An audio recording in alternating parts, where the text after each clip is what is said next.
Hello family, good morning. তো আমার একটি নিউ ছোট্ট মিনি ব্লগে তোমাদের সবাইকে অনেক অনেক ভালোবাসা। তো আজকে সকালটা খুব সুন্দর। তো আজকে হচ্ছে আমাদের বিবাহবার্ষিকী, ম্যারেজ অ্যানিভার্সারি। তো তোমরা সবাই আশীর্বাদ করো, বড়রা আর ছোটরা ভালোবাসা দিও। তো ছোট্ট একটা সেলিব্রেশন হবে, ছোটোখাটো। দেখি, তোমাদের সাথে শেয়ার তো অবশ্যই করবো। আর বেশি কিছু করবো না, ছোট্টখাটো। তো তোমরা সবাই আমাকে আশীর্বাদ করো যেন আমাদের এই 9টা বছর কমপ্লিট হলো, যেন আরও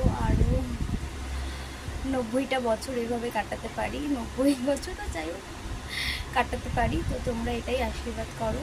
তো টাটা, বাই বাই, সবাই ভালো থেকো, সাবধানে থেকো।